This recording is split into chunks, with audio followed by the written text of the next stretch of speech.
Today we're with Sadiq Khan MP, Government Minister for Communities. We're going to be talking about the situation in Gaza, which will be informative for the young Muslims. Can we begin by asking, many Muslims consider British government's rhetoric and action to be heavily unbalanced in favour of Israel.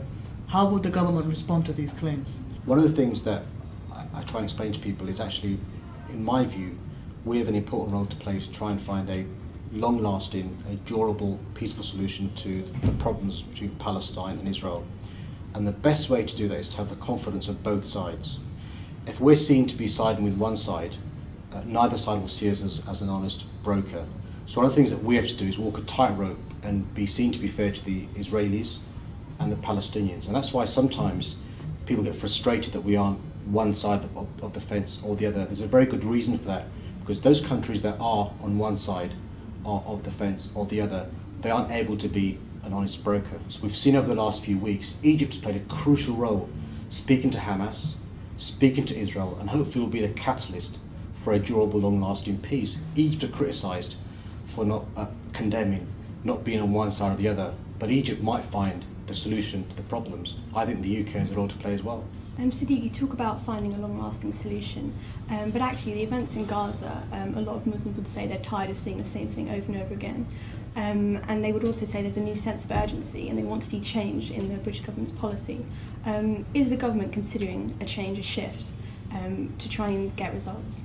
I think the concerns you've articulated are real, and I recognise those. Look, more than 600 people died during those 3 weeks. More than 500 of them were women and children. There is a renewed sense of urgency, I think, not just with our government, but with all decent governments around the world who say enough is enough. And one of the things that makes some of us optimistic about the future is that we have a new president of the United States of America. What's important is where we go from here, and that means a renewed sense of urgency. So what will that mean? Well, firstly, it's great that the president has said that his number one priority in the international world is a durable and sustainable peace in the Middle East. Number two, he has sent one of the most senior teams in history to do that job with Secretary of State Hillary Clinton. Number three, what was interesting for me was that a UK-sponsored resolution of the UN Security Council was passed. The US abstained at the time, didn't support the UK, but that was the previous president. And the fourth thing is that the Arab League is now live to the discussions and the negotiations about a peaceful solution. Egypt are talking to Hamas. We have a ceasefire that's maintaining, and I hope if we can open up pathways to get into Gaza, if the roadblocks can stop and aid can get in, people can see alleviation of the suffering, that will be progress. How will recent events affect the status the British government gives Hamas and the peace process in general?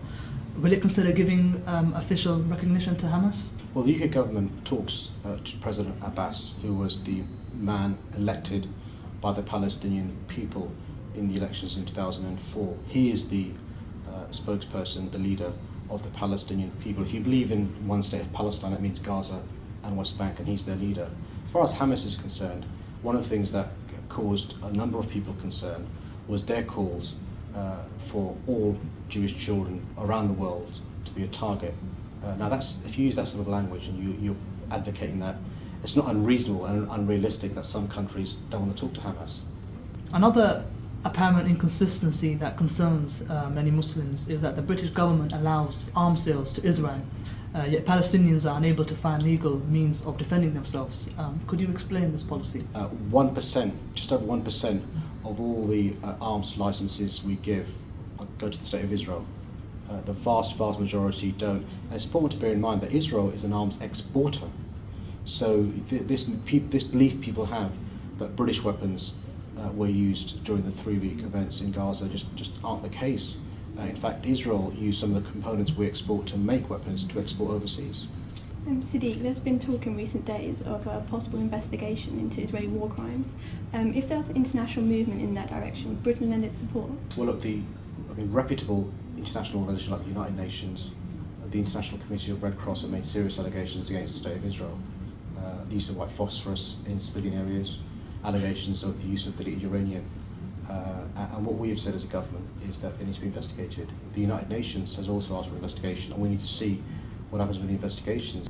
A lot of Muslims would like to see Britain recall ambassador to Israel and apply economic sanctions to Israel. Can you explain what the thinking is behind that? Lots of people are concerned about what happened in Gaza, and some people, you're right, are calling for the withdrawal of the British ambassador to Israel, are calling for economic sanctions to be applied to Israel.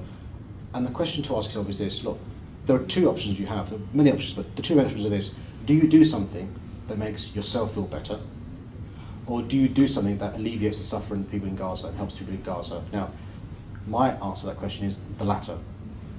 It follows on. How can you best help the people in Gaza and Palestine? Answer: durable and sustainable peace. How do you get durable and sustainable peace? By being a player. And I think we can be an honest broker. We can try and get Israel and Palestine around the table, working with the new President of the United States of America, working with the Quartet, EU, Russia, China, very important. I think that there's a possibility of a peaceful solution. Following on from that, many people are aware of the aid that the British government has pledged to Gaza. But what practical steps are you taking to make sure that this aid is reaching to those people who need it? And how is Hamas involved with the aid delivery process? One of the things about the UK government is, and it's worth people who are watching this YouTube realising this, our interest in Palestine didn't begin with the bombings on the 27th of December. We've been interested in finding a peaceful solution for a number of years now. So last year, for example, we announced £243 million, £250 million worth of aid to Palestine, and £80 million of that was delivered last year.